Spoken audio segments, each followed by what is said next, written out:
નમસ્કાર મિત્રો, વિડીયોમાં તમારું સ્વાગત છે। જી હા મિત્રો, અત્યારે હાલ મોટા અને મહત્વના સમાચાર સામે આવી રહ્યા છે। તો મિત્રો, સમાચારમાં વાત કરીએ તો સવારે રાધનપુર નજીક ગમખ્વાર અકસ્માત સર્જાયો હતો।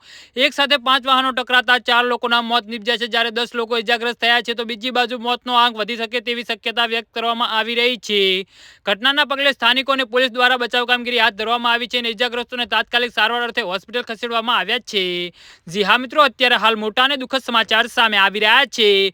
જો કે અકસ્માત કેવી રીતે સર્જાયો તેની વધુ માહિતી સામે આવી નથી। તે સંદર્ભે પોલીસ દ્વારા કાર્યવાહી હાથ ધરવામાં આવી છે। રાધનપુર કંડલા હાઈવે પર અકસ્માત સર્જાયો હતો, જેમાં 4 લોકોના ઘટના સ્થળે જ મોત નીપજ્યા હતા, જ્યારે 10 થી વધુ લોકો ઇજાગ્રસ્ત થયા હતા। મોટી પિંપળી ગામ નજીક અકસ્માત સર્જાયો હતો, જ્યાં એક સાથે 5 વાહન ટેલર, બાઇક, જીપ અને અન્ય 2 વાહનો સામસામે અથડાયા હતા। એક સાથે 5 વાહન ટકરાતા અમુક વાહન પલટી મારી ગયા હતા અને જ્યારે વાહન નીચે દબાયેલા લોકોને બહાર કાઢવામાં આવ્યા હતા અને સારવાર માટે હોસ્પિટલ ખસેડવામાં આવ્યા હતા। મૃતદેહ અને ઇજાગ્રસ્તોને રાધનપુર હોસ્પિટલમાં ખસેડવામાં આવ્યા છે, જ્યારે મોતનો આંકડો વધી શકે તેવી શક્યતા વ્યક્ત કરવામાં આવી છે। અકસ્માત ઘાયલમાં 10 લોકોને સારવાર હેઠળ છે, જ્યારે કેટલાક લોકોની હાલત ગંભીર હોવાનું જાણવા મળ્યું છે। હાલ પોલીસ દ્વારા સમગ્ર મામલે તપાસ હાથ ધરવામાં આવી છે। જી હા મિત્રો, તો આના વિશે તમારું શું કહેવું છે તો નીચે અમારી કમેન્ટ બોક્સમાં જરૂરથી જણાવજો અને અમારી યુટ્યુબ ચેનલને સબસ્ક્રાઇબ કરવાની ભૂલતા નહીં। વિડીયો પૂરો જોવા બદલ તમારો ખૂબ ખૂબ આભાર।